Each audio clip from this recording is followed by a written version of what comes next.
What's up, buddy? How you been? I hope you're doing good. I'll tell you who you're doing better than. No matter how bad your life's going, I think it's going better than it's going for this lady on the screen right here. Frosk Kurin. Known around the internet, perhaps unfairly, no, definitely unfairly, as the woman who destroyed the G4 television network. I've explained, I don't think she's the one responsible for it, but obviously this viral clip of hers did some damage to the brand, and was kind of a tale of things to come. We saw this clip, and I said, I don't know if G4's got more than a year left in the can, if this is the kind of content they're doing. A year later, of course, as I perfectly predicted, they went out of business. For those of you who never saw this clip, it was a rant about how gamers shouldn't be sexists. I've said before, I agree. If you're a lady playing Call of Duty, guys should not be saying sexual things to you. There's a lot, you can have that conversation. The problem is I don't want to have that conversation. If I turn on the TV, I'm there to turn off my brain and not think about any real world problems. So if I turn on the TV and G4 is supposed to be a television network, I don't want a lady lecturing me about sexism, but here was this for those of you who missed it.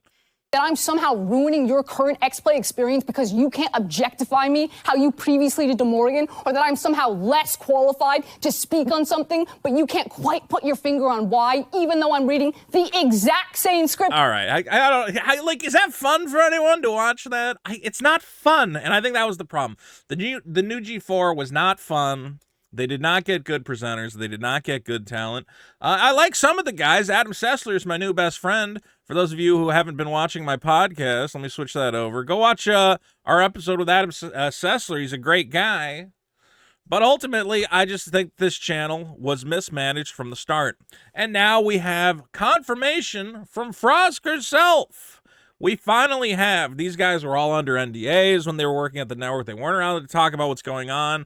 But now that G4 is bankrupt, we're getting the real story. And we're going to find out why G4 went down the tubes. Let's talk about it. Don't forget, hit that subscribe button down there. Join the Veto Nation.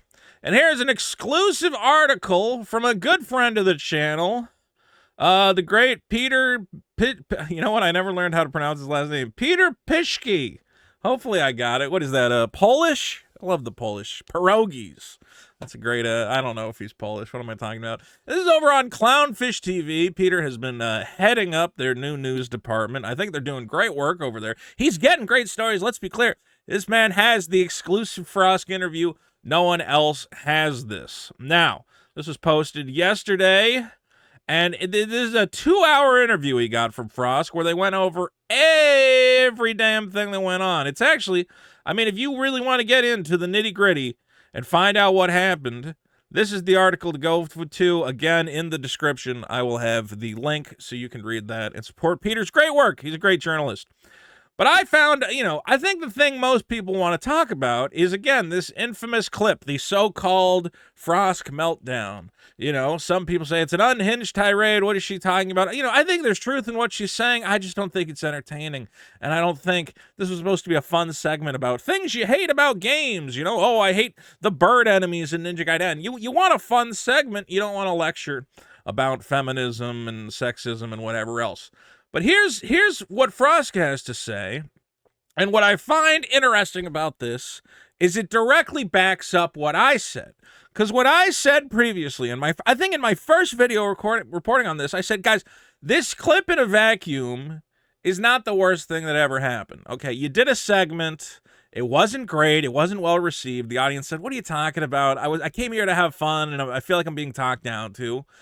And you know what? It's live TV. It's one segment out of countless hours of programming. If they had just went, you know what, that one didn't hit the mark, let's move on, let's not dwell on it, I think it would have been fine. The problem was that apparently, and this is what we suspected, the leadership at G4 was just so desperate to go viral. None of their clips online were getting any traction. No one was watching their videos. So the fact that anybody was clicking on anything, they saw as a positive. But guys, you can go viral for the wrong reasons. So they were pushing this clip and they were going, yay, Frosk, she's a leader for women everywhere and she's, setting men straight. And the more they pushed that clip, the more the audience said, well, I don't like this kind of content. Is this all you guys have on G4? I'm not going to watch G4 if this is what you have. And we have Frosk herself confirming that I think she basically told him, why are you pushing this clip? Guys, it was a one-time thing. This should not be, advertising for our network. Let's hear it from Frosk's mouth herself. Here we go. Then it went out. G4 social media decided to like clip it and then like put it separately. They didn't like ask me or anything. They just like went. Because like, 2,000 people watched that stream? I was like, it's whatever. Like, that was basically for like this audience. Exactly. This, again, they were doing a random live stream and nobody was watching the network at the time. So I almost have to be on Frost's side. I have to say, well, we were doing a stream for 2,000 people. I didn't think it would ever be seen again. Guys, the things I say on live streams, thinking they'll never be seen again, I've said way worse things than anything Frosk's ever said. But the problem is that management decided to clip it and make it a big thing on their social media. They clip it, they put it, obviously like G4 rides like the high of like the internal, everyone's like, good job, we really stand behind you. And then as soon as like the backlash comes and it gets caught up in the YouTube algorithm, then obviously like all of the harassment comes and G4 just like, they hard bailed. They're like, we're really supporting you, but like way over here. And I like asked them multiple times, I was like, what are your guidelines? How do you want to handle any of this? There's like no guidelines in terms of like social media. I asked them like repeatedly for like assistance or like what they wanted me to say.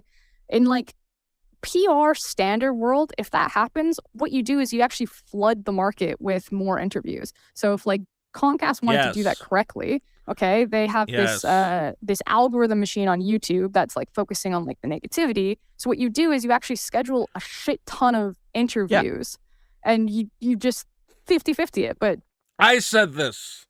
So at one point Frosk was trying to do interviews. Now, I don't know if someone within the G4 apparatus shut that down and said, no, you're not allowed to comment on this. Let's just sweep it on the rug, whatever. But honestly, I think that she's right.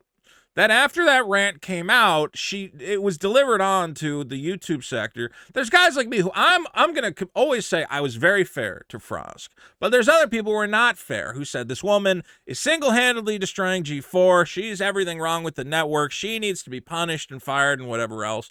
And we're kind of being disingenuous with the message. G4 had way bigger problems than one rant from Frosk. This was just kind of the lightning rod that everybody was able to rally around.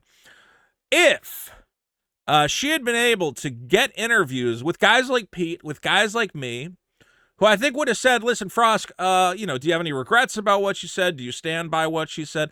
And she could have backed it up. She could have said, well, I do think it is a very, big problem, which I would agree with. I do think, that anytime, if I play a video game and I have a female character, some guy will come up and try to give me free gold so he can touch my ass. Like, I get it. There is a lot of guys who are terminally online. They've never interacted with women. They hear a female voice over voice chat. I mean, there was a streamer recently, I think his name's iShowSpeed, and he hears a girl on his chat. He goes, is there a woman in this room? Why don't you get in the kitchen, make me a sandwich? And he's just being a big misogynist jerk. It is a problem. The bigger problem, though, is that G4 was supposed to be a network for entertainment and fun, and it's not fun. That was something that was better saved for a more intellectual network, a network that's talking about, big problems and whatever else. Frankly, if I'm turning on G4, I want to see girls in bikinis playing video games. That's what I understood of G4. That's even what they had. They had Amaranth in a ball pit. I mean, my God, let me see G4 ball pit. We were getting mixed messages across the board that you're not supposed to objectify women. And then this was a show they were immediately after what's her name?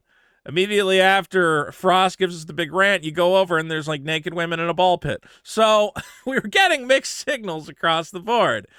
I would say that yes, if she'd come out, done some interviews and said, well, guys, you know what? I don't hate all of you and I don't think you're all sexist. Let me be clear. I'm talking about a very narrow subset of individuals who I think are, being crude to women and crude to some of our presenters. Yeah, and as Pete says in his article, he says, I talked to this woman for 2 hours. I genuinely like her, and it bothers me how wrong I might have gotten her story before now. Obviously, different cultural, political backgrounds. I would say Frosk is probably a far left individual, but I don't think she's a bad person. I think I can hang out with Frosk and have a good time. I just think as a showman and as an entertainer, she made a huge